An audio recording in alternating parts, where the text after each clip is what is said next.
Hey guys, this is your fiery friend the Infernoman here, and if you're into games, you're right where you need to be. But before we get into it, if you like the content that I put out there, I would greatly appreciate it if you hit me up with a like, or even better, subscribe to me. It really shows that people do care about my content. Now, if you have questions, comments, stuff you'd like to see played or discussed, you can @me on Twitter or chat directly with me as I stream 2 to 3 times a week on Twitch. A visual link for those are up on the screen right now, and I will have direct links in the details below. And for today's Deck Tech, we're going to be covering Mono Red Cavalcade. This version of Cavalcade, if you haven't seen it before, is going to be utilizing no rares and no mythics. So it's a very easy deck to put together in case if you're a person that's either new to Arena, or if you want to save any of your wild cards for other stronger decks or possibly upgrades down the line. Long story short, if you haven't seen this before, we're going to be covering the creatures first in the deck, then we'll be covering the non-creature spells, we'll then be covering the land base if applicable, then the sideboard, we'll have a match with Sparky, and then we will show you how to upgrade this deck at the end if you are a fan of this style of gameplay. But before we do that, let's begin, of course, with our creature package. The creature package is going to be utilizing 22 in total, a mix of evasion and a mix of aggro to get in our damage. Starting with Fearless Pup and Grim Initiate. What's sweet about both of these cards is, even though they are both 1/1s, they both have First Strike, and they do have some ways of getting in more damage or at least surviving some removal. Grim Initiate, for example, if it does die, it gets to leave behind a 1/1 zombie army creature token, which also helps us continue to be aggressive. Fearless Pup, on the other hand, can actually fight above its weight limit thanks to its boast ability. If you have a little extra mana open and you're having trouble trying to get other creatures out, or maybe you're trying to force your opponent to utilize cards that they have in their hand, boast can be a nice way to make this a 3/1 with First Strike.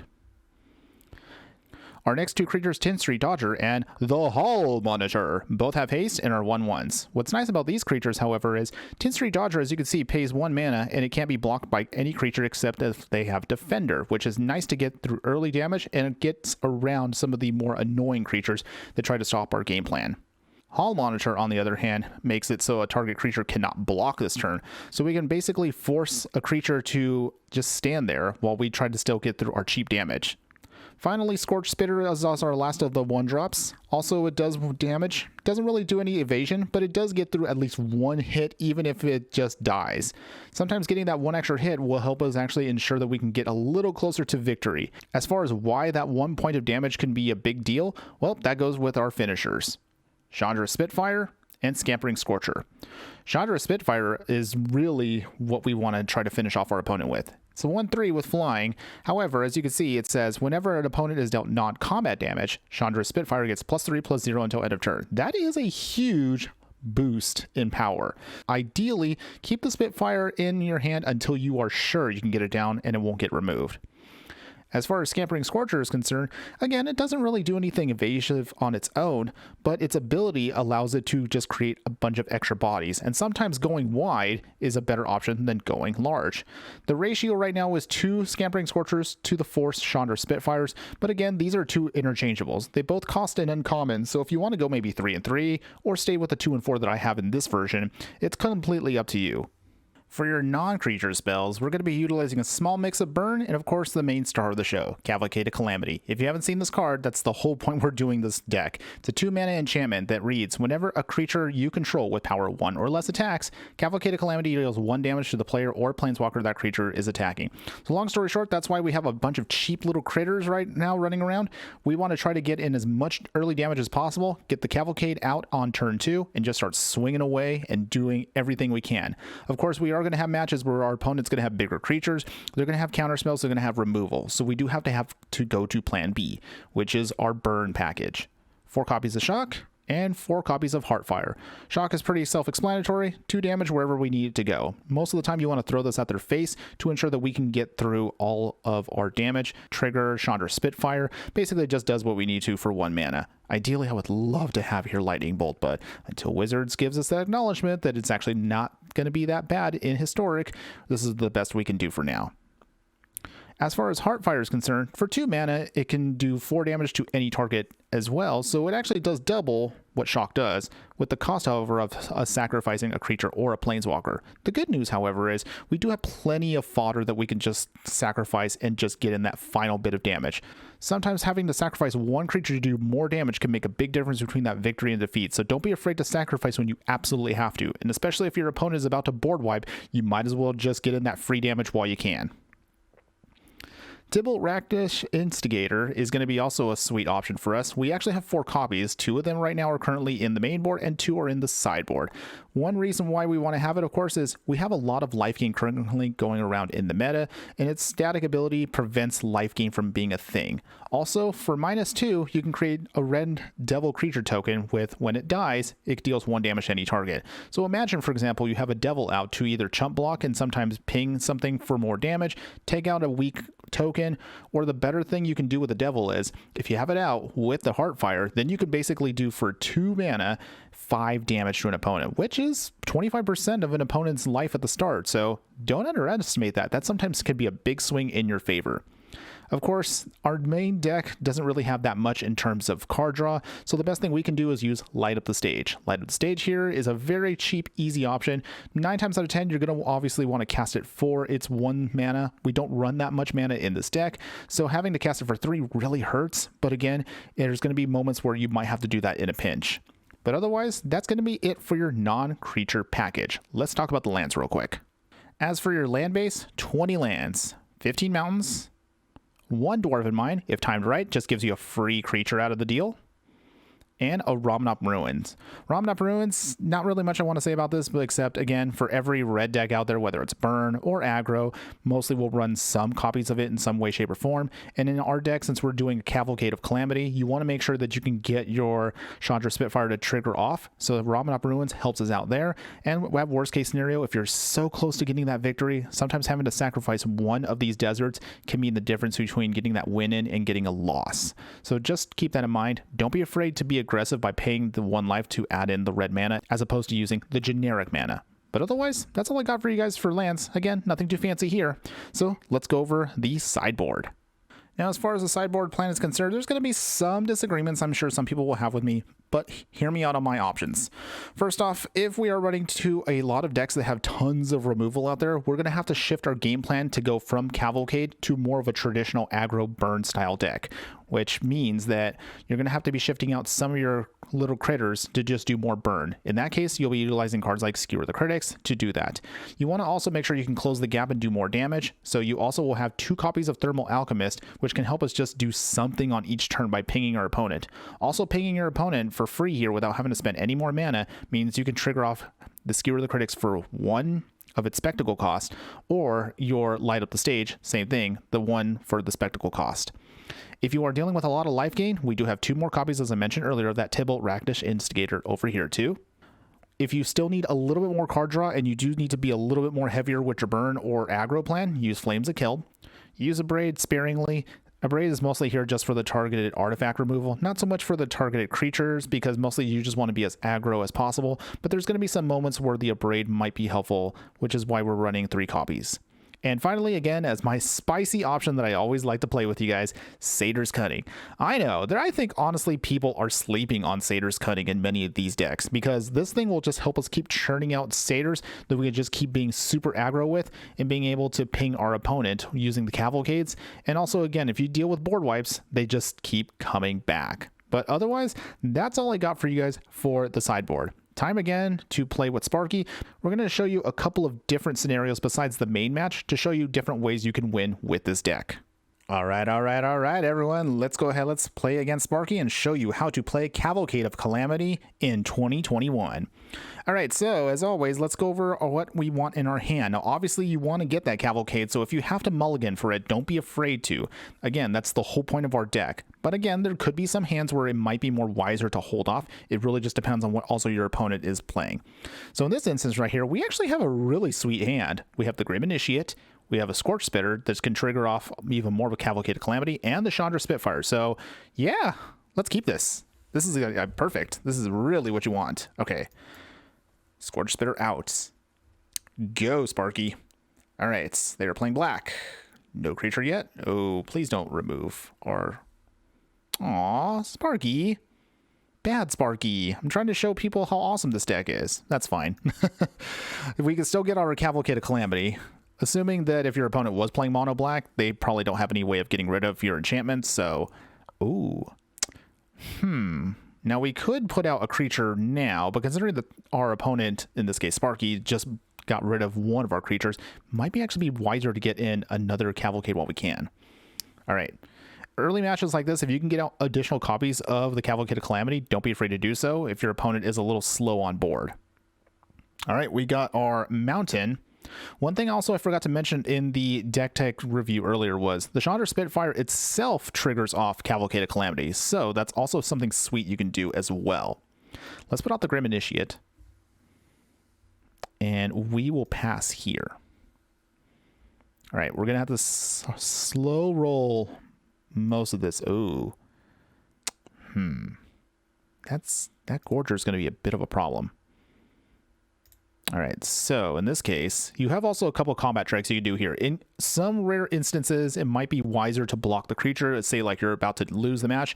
You can block, for example, on the hit with a first strike, and then come in with, say, like your shock to finish off your creature, your opponent's creature, before your creature can actually take the damage. But in this instance, it's still early in the game.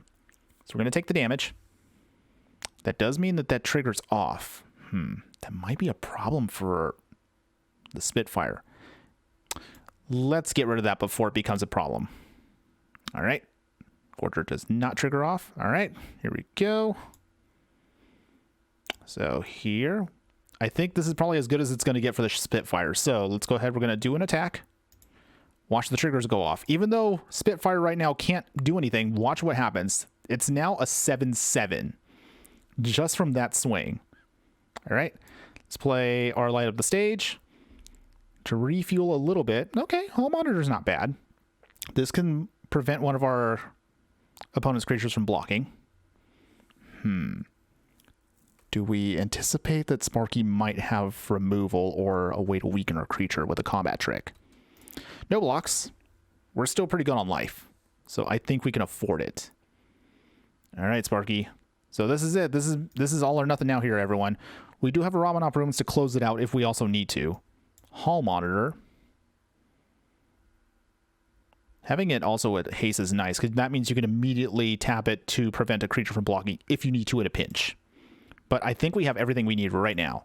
So look at all those triggers. This is basically what you want from the deck. Woo!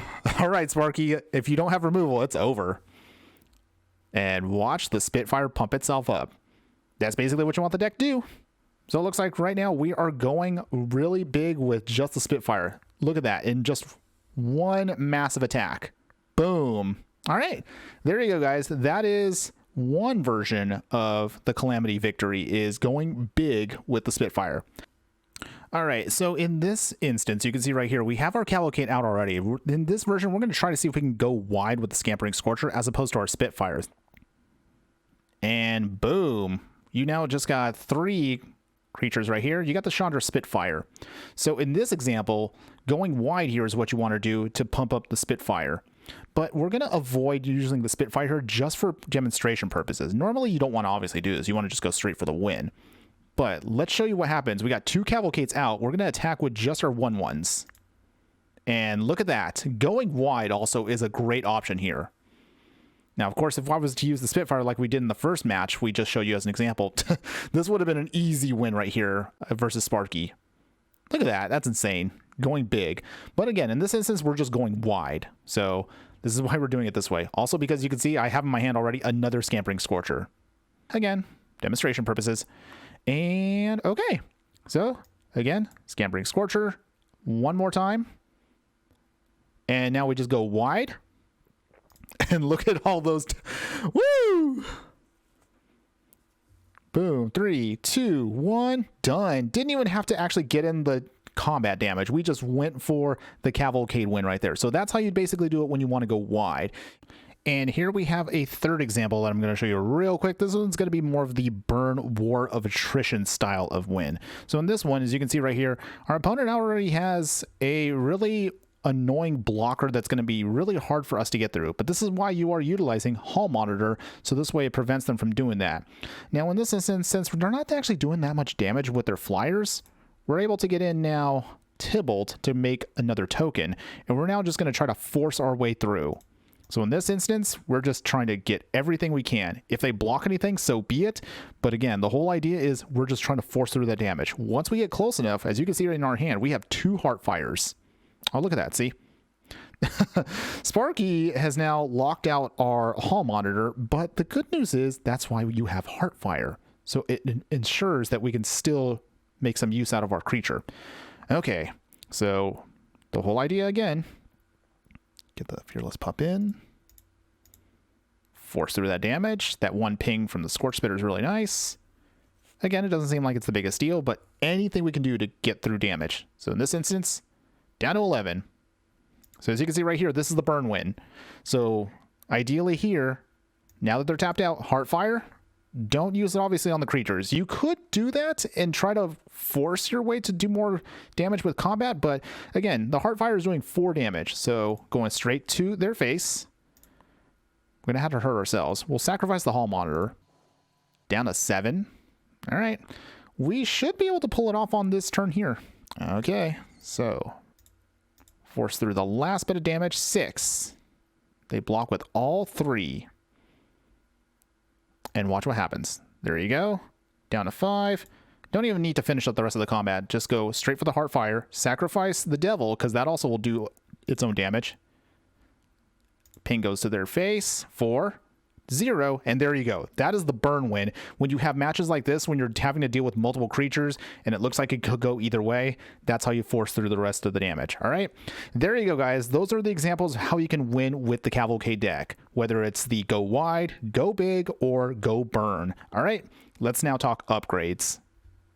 As far as other cards to upgrade into, you actually have quite a few options that can help you optimize the most of your Cavalcade plan. For creatures, Bomat Courier and Veteran Champion is what I would highly recommend to replace some of your more weaker options. Bomat Courier specifically allows you to exile cards top down and put it underneath the Courier. And again, once you use the secondary ability to discard your hand and sacrifice the Courier, you can put all those exile cards underneath this creature back into your hand. So time this well, and you can be able to basically get a brand new hand once you've emptied your first hand by putting out all your stuff onto the battlefield. Veteran Champion, however, is going to be utilized more for the aggro option. As you can see from the card itself, not only does it have first strike and haste, but also whenever it attacks, another attacking knight you control gets +1/+0 until end of turn. So if you can get at least a couple copies of this out, you'll be able to trigger off the Cavalcade before even it gets its own buff. Pretty sweet, and also really nasty if you can get even 2 copies out in the first couple turns of the game. As far as support options, some argue that Raid Bombardment is something to consider. Now granted, the only reason I didn't want to put it in the initial deck was, yes, you do get some free copies from the intro decks that you are given when you open up and play Magic Arena when you first made your account. The only reason why I kind of shied away from using Raid Bombardment specifically is because the 3 mana cost is what you try to minimize as much as you can in this deck. You don't want to overpay for many things in this deck, because that 3 mana you could be utilizing to put down a Chandra Spitfire. You could be utilizing something else that can help you close out the game faster than it would be to do just this 1 extra card. Not to say that this is bad. There could be some argument that it's actually good. It really just depends on your style of play and how you want to build your Cavalcade deck. Something still to consider. This is why I put it in the possible for upgrades. Roiling Vortex can be replacing, say, your Tybalts if you want to prefer to just have something else just constantly ping your opponent versus just trying to put out a couple of tokens instead. This one also comes down to personal preference. The main reason I would just consider it is because, again, for 1 mana, once you have this enchantment out, your opponents can't gain life this turn. So you can eventually have a secondary option, which is the burn package, to slowly ping out your opponent and then finish off your opponent utilizing your sacrificial creatures to Heartfire to close out the game. I didn't mention this with the early game creatures because this is what I consider more of a support piece. Torbrand, this Dwarf Noble is really, really nice to have, and I would probably recommend this first off in order to give your whole game plan an upgrade. Get rid of the Scampering Scorchers if you need to, or even possibly the Chandra Spitfires, and then add in at least a couple copies of this. As you can see from the text, it says a red source you control would deal damage to an opponent or permanent in opponent controls. It deals that much damage plus 2. So in other words, you get this out, your creature's attack, your Cavalcade damage will now be doing 3, and that will close out a game very, very quickly if this sticks. So definitely highly recommend utilizing Torbrand. For other support options, same thing what I've just mentioned right now. If you want to replace your Spitfires, you could also get rid of them and utilize copies of Chandra, Acolyte of Flame.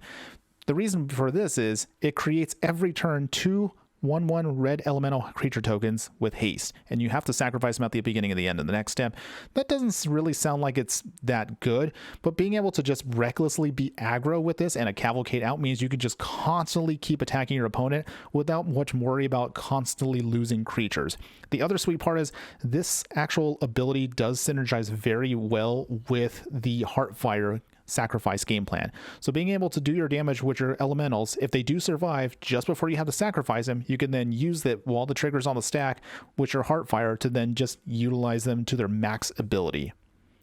If you're just trying to close out your games a little bit faster for your land upgrades, consider Castle Embereth, because this will again give your creatures +1/+0 until end of turn. So after you get in your damage with your Cavalcade, then trigger this, and then you can do even more damage. Imagine stacking this with Torbrand.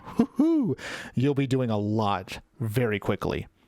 Your other land to upgrade would be for the Shatterskull Smashing. Shatterskull Smashing may look expensive, but there's going to be some rare moments where you might actually have to use the sorcery side to get rid of some creatures that are in your way.